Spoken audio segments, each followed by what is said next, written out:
이렇게 함께 만나 뵙게 돼서 참 감사합니다. 마스크를 다 쓰고 계셔서 서로 인사하기가 조금 어려운데 그냥 제가 대표로 인사를 해야 되겠습니다. 오셔서 너무 감사하고 반갑습니다. 아직 몸이 감기 증세가 있어서 또 조심하느라고 못 오시는 분들도 계실 것이고, 또 이제 여러 가지 이유로 예배에 참석하지 못하는 분들, 또 인터넷 유튜브 영상으로 또 예배를 들으시는 분들도 계실 텐데, 또 노인들 중에는 이렇게 인터넷으로 보는 게 좀 익숙하지 않아서 예배를 못 드리는 분들도 계실 수 있습니다. 한 분 한 분 하나님의 동일하신 은혜가 임하시기를 바라고, 특별히 여러 가지 많은 어려움 중에서도 이렇게 예배에 참여하신 여러분들에게 하나님의 특별하신 은혜가 있으시기를 주님의 이름으로 축원합니다. 오늘 이 성경 말씀에 있는 대로 너희가 내 말에 거하면 이란 제목을 가지고 함께 하나님 말씀을 나누겠습니다. 최근에 서점에 나와 있는 책 중에 말그릇이라는 책이 있습니다. 김윤나라는 코칭 상담하시는 분이 쓴 책인데, 거기에 보면은 몇 페이지를 넘기다 보면 조그만 종직 그릇하고 밥그릇 같은 그림이 나오죠. 그러면서 작은 말그릇이 있고 큰 말그릇이 있더라. 작은 말그릇은 말을 담을 공간이 없다. 말이 쉽게 흘러 넘친다. 불필요한 말을 많이 한다. 담지를 못하니까. 그런데 큰 말그릇은 많은 말을 담을 수 있다. 담은 말이 쉽게 새어나가지 않는다. 필요한 말을 골라낼 수 있다. 이런 특징을 가지고 있다는 겁니다. 그러면서 사람은 자신의 품만큼 말을 채울 수 있다고 하는 그런 논리로 글을 써나가는 거죠. 특별히 사람과의 관계 회복을 위해서 우리가 말을 하다 보면 이 말 때문에 상처를 많이 받잖아요. 남의 탓, 또 이 부정적인 말, 그리고 또 이 속 좁은 말, 이런 것들이 우리 가운데 있을 수 있는데, 그것이 그 말그릇이 작아서 그렇다. 말그릇을 좀 키워야 되겠다. 그 말그릇을 키우려면 우리 안에 이 정서적인 작용이 몇 가지가 필요한데, 대표적으로 감정이라는 게 있어야 하고, 또 방식, 공식 이런 것이 있어야 하고, 그리고 또한 습관이라는 것들을 새롭게 할 필요가 있다. 아무튼 그렇게 해서 좋은 관계로 나아가기 위하여 우리의 말그릇을 넓힐 필요가 있다. 이런 이야기입니다. 내용은 사실 오늘 말씀하고 별로 관계가 직접적인 관계는 없지만, 말그릇이라는 제목을 생각하면서 문득 우리가 말그릇이구나, 그런 공감을 하게 되었습니다. 내 말이 너희 안에 거하면, 이 말씀 속에서 우리가 주님의 말씀을 담는 그릇이 아닐까, 우리가 하나님의 말씀을 담고 있는 그릇이 아닐까 생각하게 되는 겁니다. 이 그릇 또는 용기, 컨테이너라는 이 메타포, 은유는 상당히 보편적이고 일반적인 그런 은유에 해당이 됩니다. 그래서 마음은 그릇이다, 논쟁은 그릇이다, 이런 은유도 있고, 시간을 그릇에 담다, 이런 말도 하잖아요. 그릇이라는 것이 은유로 사용이 되죠. 성경에도 그릇이라는 단어가 상당히 많이 나오고, 그 그릇이 은유적으로 설명된 경우도 있습니다. 또한 그릇이라는 단어가 특별히 나오지 않아도 의미적으로는 그릇 은유를 가지고 있는 경우도 있을 수 있겠습니다. 이 말그릇, 이 책의 카피가 보여주듯이 당신의 말에 당신의 그릇이 보인다. 당신의 말하는 걸 보면 당신 그릇을, 말그릇을 볼 수 있다, 이런 말이겠죠. 문득 나는 하나님의 말씀 그릇인데 하나님 말씀 잘 담고 있는가? 진리와 생명의 말씀을 담고 있는가? 아니면 반대로 혹시 주님의 말씀을 잘 담고 있지 못하는 건 아닐까? 주님의 말씀이 내 안에, 내가 그릇이라면 내 안에 풍성하게 가득 넘치게 채워져 있어야 될 텐데 주님의 말씀을 담지 못하고 사는 건 아닐까? 반성하는 그런 마음을 가지고, 그렇다면 주님의 말씀이 내 안에 가득 차지 못하는 이유가 뭘까요? 우리가 이제 추론하듯이 혹시 우리가 우리의 이 말그릇, 말씀 그릇 안에 주님의 말씀을 채우지 못하는 이유가 뭘까? 아마도 그 말씀이 어려워서 그러는 건 아닐까? 요한복음 6장 66절에 보면 그때부터 그의 제자 중에서 많은 사람이 떠나고 다시 그와 함께 다니지 아니하더라. 주님의 말씀을 듣고 더 이상 주님을 쫓아가지 않았던 사람들도 있었습니다. 요한복음 6장에는 이 하늘 만나 이야기를 하시면서 내가 바로 생명의 떡이라, 그리고 내 살을 먹고 내 피를 마시는 자는 영원히 배부르지 아니하고 목마르지 아니하리라, 이런 말씀을 하실 때에 사람들이 어려워했어요. 그리고 그 말씀을 듣고 제자들이 갸우뚱하다가 주님 곁을 떠나가게 된 겁니다. 예수님께서 남겨진 제자들에게 묻습니다. 너희도 가려느냐? 그때에 베드로가 기가 막힌 말씀을 하죠. 주의 영생의 말씀이 주께 있사오니 우리가 누구에게 가오리이까? 주님에게 영생의 말씀이 있는데 우리가 어디로 갑니까? 이러한 고백이 우리 가운데 있기를 바랍니다. 신명기 30장에 보면 하나님의 말씀, 내가 너에게 명령하는 이 명령은 어려운 것도 아니요 먼 것도 아니라, 하늘 위에 있는 것도 아니고 바다 밖에 있는 것도 아니라, 오직 그 말씀이 너에게 매우 가까워서 너의 입에 있으며 너의 마음에 있은즉 네가 이를 행할 수 있느니라. 하나님의 말씀은 멀리 있는 게 아니라 가까이 있고 내 입에 있고 내 마음에 있어서 그래서 행할 수 있다 말씀하시는 겁니다. 복 있는 사람은 어떤 사람입니까? 하나님의 말씀을 즐거워하고 그 말씀을 주야로 묵상하는 자라고 하였습니다. 예수님께서도 말씀하시기를 수고하고 무거운 짐진 자들아 다 내게로 오라 내가 너희를 쉬게 하리라. 나는 마음이 온유하고 겸손하니 나의 멍에를 메고 내게 배우라. 그리하면 너희 마음이 쉼을 얻으리니 이는 내 멍에는 쉽고 내 짐은 가벼움이니라 하시니라. 주께서 주시는 멍에는 쉽고 가벼운 거라고 말씀하시는 겁니다. 하나님의 말씀은 간결하고 명료합니다. 하나님의 말씀은 복잡한 게 아닙니다. 하나님은 우리에게 모두가 다 알 수 있도록 우리에게 하나님의 말씀을 주신 겁니다. 물론 하나님의 말씀을 해석하는 그런 신학자들이나 이 전문가들에게는 헬라어를 연구하고 히브리어를 연구하고 또 문법과 역사와 고고학, 철학을 연구하는 그런 과정을 거쳐야 되겠지만, 그러나 보편적으로 하나님의 말씀은 모든 사람에게 주어진 말씀이고 모든 사람이 읽을 때에 잘 알 수 있도록 성령께서 우리에게 영감을 허락하여 주시는 겁니다. 그러니까 오히려 단순하다라는 말을 우리는 좀 무식하다라는 말을 쓸 때 단순하다고 하지만, 단순이란 말, 이 심플이라는 말은 매우 간결하면서도 명확하다는 의미가 있습니다. 하나님의 말씀은 이랬다가 저랬다가 하는 게 아니라 아주 간결하면서도 적확한 겁니다. 그러니까 하나님의 말씀을 자의적으로 마음대로 해석하려 들지 말고 그냥 곧이곧대로 온전히 따르고 온전히 순종하고 하나님 말씀대로 살아가면 되는데, 그러면 하나님의 말씀 참 쉬운 건데 하나님의 말씀을 어려워해서, 그래서 내가 하나님의 말씀을 담는 그릇이 되지 못하는 건 아닐까. 정반대로 우리 그릇 안에 이미 다른 것이 가득 차 있어서 그런 건 아닐까요? 우리가 가지고 있는 지식이 너무 많아서, 책도 많이 읽고 너무 많이 똑똑해서 더 이상 하나님의 말씀이 들어오지 못하는 건 아닐까요? 우리가 이미 우리가 이미 먼저 경험한 이 선제적 경험 때문에 에휴 목사님 말씀은 그런지 몰라도 내가 살아보니까 그렇지 않던데요 하면서 우리가 가지고 있는 경험이 가득하여서 더 이상 하나님의 말씀이 들려오지 않는, 하나님의 말씀이 귀로 들렸다가 나가버리는, 예수님께서는 조금 더 원색적으로 옥토밭에 떨어진, 길가에 떨어진 가시떨기 이런 이야기를 하셔서 우리로 하여금 시청각적으로 알 수 있도록 설명을 해 주셨습니다.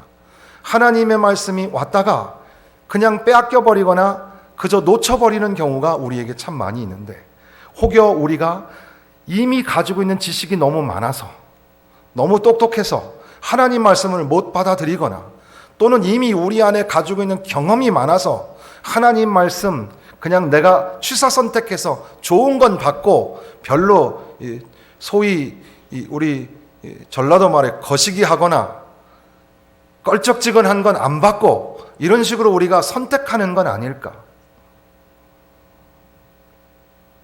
여행자의 손에 들려진 나침반처럼 또 망망하고 깜깜한 바다 위에서 북극성이 방향을 가르쳐 주어서 그걸 따라 갔던 것처럼 하나님의 말씀은 우리에게 등이 되고 우리의 길에 빛이 되는 것을 믿으십니까? 하나님 말씀이 가라 하면 가고 하나님의 말씀이 멈추는 곳에서 멈추실 수 있겠습니까? 혹시 우리의 지식이 너무 앞서서 우리의 경험이 너무 많아서 그래서 오히려 하나님의 말씀을 받아들이지 못하는 것은 아닐까요? 시편 119편 130편에는 주의 말씀을 열면 빛이 비치어 우둔한 사람들을 깨닫게 하나이다 그랬습니다. 하나님 말씀이 빛이어서 깨닫게 되는 역사가 일어나야 되는데 하나님 말씀을 담지를 못하니까, 그러니까 자꾸 우리가 가지고 있는 이 세상적 지식 또 세상적 경험이 하나님 말씀보다 우위에 서는 것은 아닌가 돌아보아야 합니다. 결국 말 그릇이 어떠냐에 따라서 그 사람이 하는 말이 평가되고 판단되겠죠. 그러니까 그 사람이 어떤 말을 하는가를 보면 그 사람의 말그릇을 볼 수 있다는 얘기인데, 그런 경우가 우리 성경에 있죠. 성경에 보면 욥기는 고난이라는 주제를 어떻게 다룰 것인가라는 중대한 그런 서사가 있지만 사실 그 형식적인 면에서 보면 계속되는 대화입니다. 시라는 장르와 희곡이라는 그런 장르를 가지고 있는 것처럼 욥과 욥의 친구들 기억하십니까? 엘리바스, 빌닷, 소발 그리고 엘리후 같은 사람이 있는데 그 사람들과의 대화예요. 그런데 그 욥의 친구들의 대화가 굉장히 수사적으로 아름답고 참 좋은 말씀들이 많이 있습니다. 그들의 말은 다분히 논리적이고 신학적이고 철학적인 말이에요. 들으면 들을수록 참 그럴싸하고 괜찮은 말씀들이죠. 거기다가 욥의 답변은 또 어떻습니까? 욥도 참 아름다운 노래를 부르듯이 자기의 현실을, 자기의 이 고통을 토로하고 있는데 그것은 참으로 실존적이고 참으로 현실적인 고백이었고 그러면서도 진실하고 순수한, 그래서 과연 우리가 그 욥의 이야기를 들을 때 수긍도 가고 이해도 되는 그런 저항적인 아름다운 언어가 욥에게 있지 않습니까? 그들이 가지고 있는 것은 상당한 지식 식견을 가지고 있는 사람들의 대화였으며 그들의 대화는 참으로 진리와 선한 이야기들로 쌓여 있는 것 같습니다. 그럼에도 불구하고 여러분, 때로는 침묵이 하나님을 경외하는 최고의 방법일 수가 있습니다. 혹여 우리가 침묵하지 못하는 것으로 인하여서 하나님을 경외함을 떨어뜨릴 수도 있다는 사실입니다. 그래서 욥기는 총 42장까지 되어 있는데 37장까지를 이렇게 대화를 막 하죠. 그리고 드디어 38장의 시작이 이렇습니다.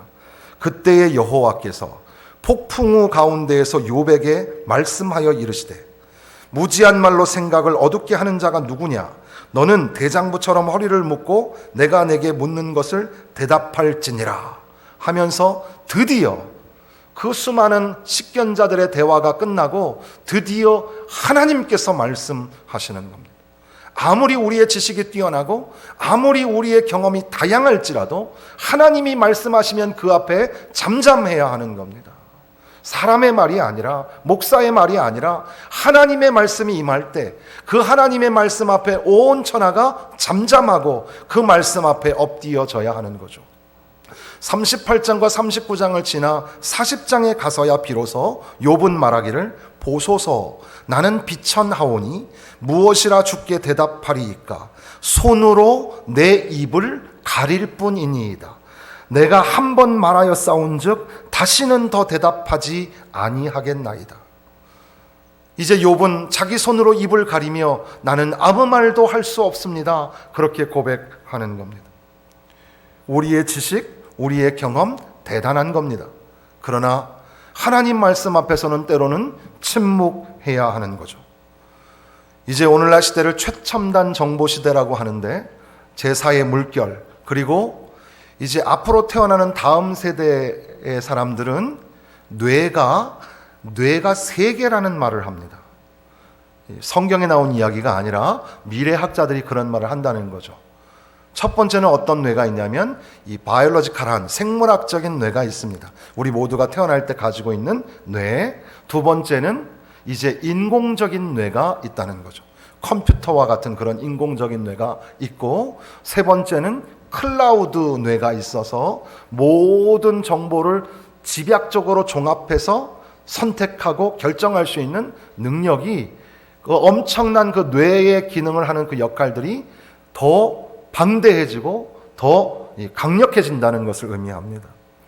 그렇게 이 강력한 지적인, 이 집약적인 이 향상과 발전, 그리고 3차원의 가상세계를 현실보다 더 익숙하게 느끼는 세대, 그리고 엄청난 정보 수집 능력을 가져서 이제 우리가 옛날에는 야 이거는 이런 거야 저건 저런 거야 하는 이야기가 요즘 아이들에게는 안 먹히는 건 그거 다 찾으면 다 나오는 거잖아요. 새로운 이야기가 아닌 거죠. 정보를 아느냐 모르냐는 큰 문제가 아닙니다. 그것을 어떻게 영감 있게 영성 있게 사용하는가 더 중요할 텐데, 아무튼 그런 세대, 지금 우리가 가지고 있는 지식과 경험을 다 합쳐놓은 것 같은 그런 AI가 출현할지도 모르죠.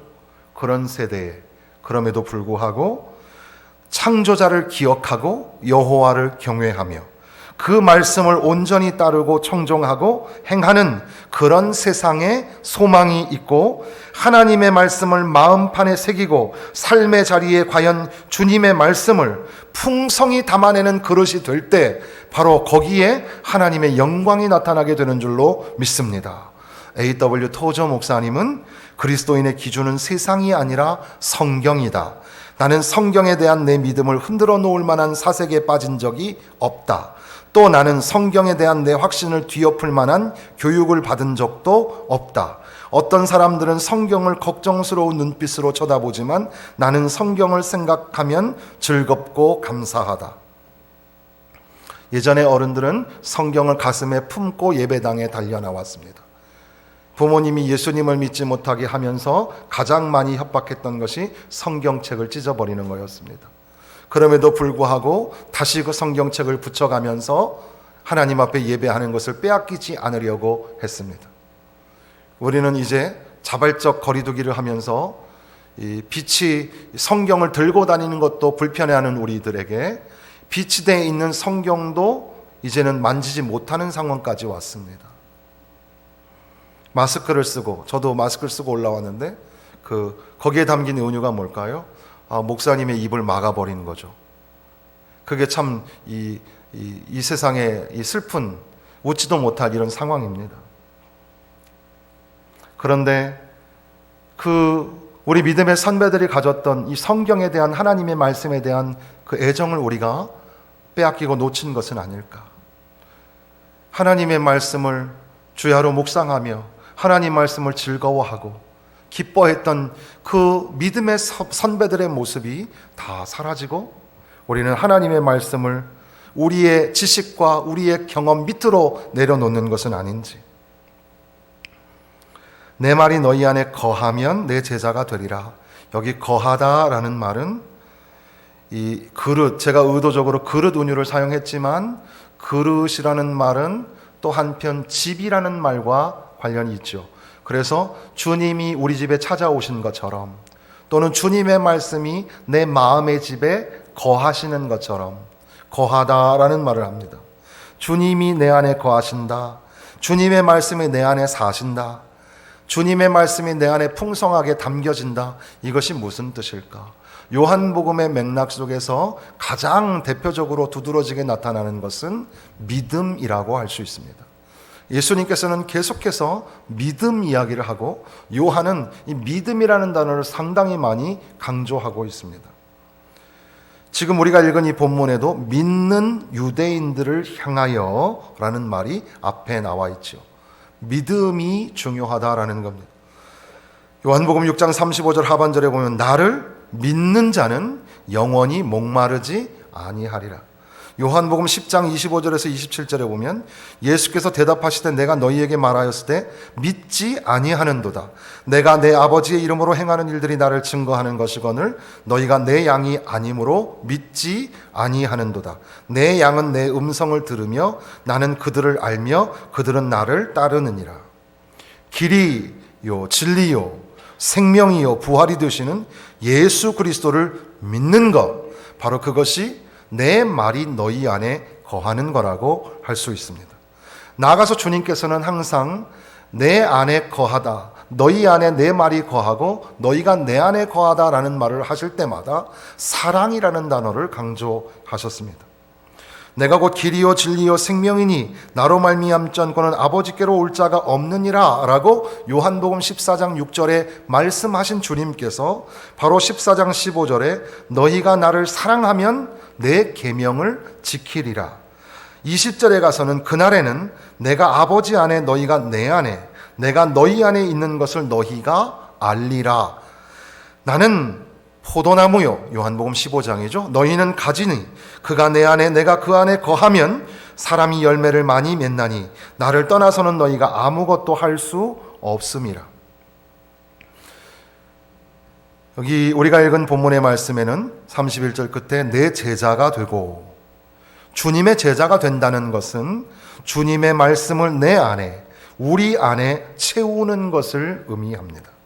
창조자요 구원자이신 예수 그리스도를 믿는 믿음 안에서 내가 가지고 있는 지식과 보화를 배설물로 여기며 생명과 진리의 말씀으로 채우는 것, 그릇에도 채우고 집에도 채우는 것을 의미한다. 그래서 이어령 교수가 쓴 책 중에 빵만으로는 살 수 없다라는 책이 있습니다.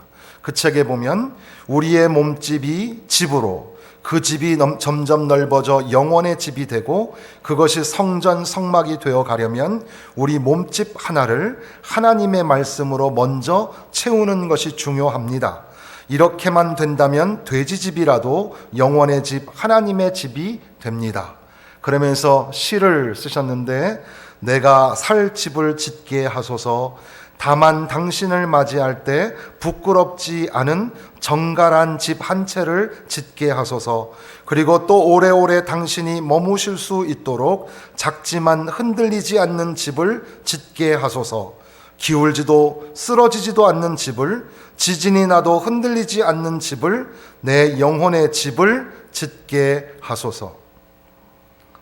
주님의 말씀, 성경 말씀, 이 말씀을 순수히 온전히 철저히 지키면서 사는 것, 우리에게 말씀으로 오신 예수 그리스도를 내 안에 모시며 사랑하라 하시는 말씀에 반응하며 순종하며 사는 사람, 바로 그 사람이 예수님의 제자가 되고 주님의 말씀을 그 안에 풍성하게 담고 살아가는 사람이 되는 줄로 믿습니다. 32절에는 진리를 알지니 진리가 너희를 자유롭게 하리라 라는 말씀이 나옵니다. 진리를 탐구하는 지성의 성체, 그러니까 대학은 진리를 탐구하는 학문의 요체죠. 그래서 이 베리타스, 진리라는 말을 대학들이 많이 강조합니다.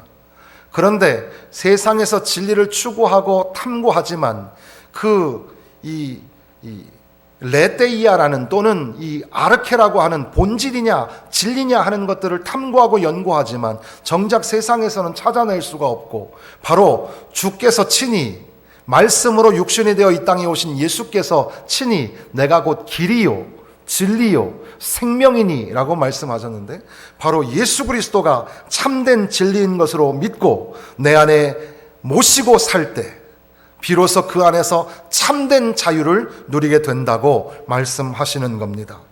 급변하는 세상이죠. 빅데이터를 통해서 수많은 예측을 합니다.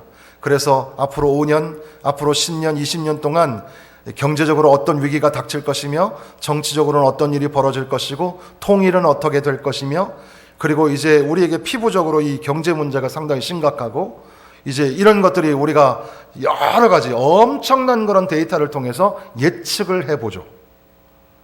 그런데 우리가 상상도 못했던 일이 벌어져서 코로나19 바이러스가 나타났습니다. 그래서 온 세계가 지금 정말 수많은 사람들이 죽어가고 수많은 사람들이 고통을 받죠. 지금 북한에 무슨 일이 일어난 것 같죠? 정확하게 우리 알 수 없습니다. 김정은 위원장이 수술을 한 건지, 심장 수술하면 못 일어나니까 아마 회복 중에 있는 건지, 아니면 뭐 일본 보도에 따라서 식물인간이 됐는지 우리는 정확하게 몰라요. 그러나 뭔가 일어난 건 맞죠? 우리가 생각했던 통일, 그래서 앞으로 어떻게 할 것이고 어떤 일이 일어나면 우리가 어떻게 대응하면서 어떻게 하리라 했던 우리의 계획하고는 별개로 우리가 예상하지 못했던 일들이 또 일어났습니다. 산불이 일어나서 어려움을 당하는 경우, 우리가 지난해에도, 그리고 이게 몇 해마다 계속해서 영동 지방에는 이 4월 달만 되면 이 화재가 일어나게 되는데, 이게 언제 어디서 일어날지 모르니까 항상 긴장해야 되고, 우리 교회도 소방관 성도가 있지만 그렇게 항상 긴장하고 생각을 해야 되는 위험 앞에 이렇게 준비하고 있어도 언제 어디서 터질지 모르는 거죠. 그러니까 아무리 우리가 가지고 있는 지식이 많고 아무리 우리가 가지고 있는 데이터가 다양하고 그리고 수많은 선지하는 경험이 있을지라도 하나님의 말씀 앞에서는 아무것도 아니고 하나님의 역사를 초월하시는 하나님의 손 앞에서는 별거 아닌 겁니다. 그렇기 때문에 불확실성의 이 세상 속에서 진정한 자유를 누리지 못하고 살아가는 이 인류에게 진리가 되시는 예수, 바로 그분이 꼭 필요한 겁니다. 예수 그리스도를 모시고 예수님을 믿고 예수님을 따라가는 그 사람이 바로 진리 안에 거하는 사람이 되고 진리를 가슴에 품고 살아가는 사람이 되고 비로소 참된 진리 안에서의 참된 자유를 누리게 되는 줄로 믿습니다. 사랑하는 성도 여러분, 주님의 말씀을 오래 담아두는 그릇이 됩시다. 풍성하신 말씀으로 삶 가운데에 하나님의 말씀으로 채워가는 아름다운 성도 되시기를 바랍니다. 주님을 믿고 주님을 따르고 주의 말씀에 의지하여 살아가시는 주님의 참된 제자가 되시기를 바랍니다. 진리의 말씀이신 예수 안에서 참된 자유를 누리며 그 안에서 기뻐하며 감사하며 찬양하며 주님 앞에 영광을 돌리며 사시기를 주님의 이름으로 축원합니다.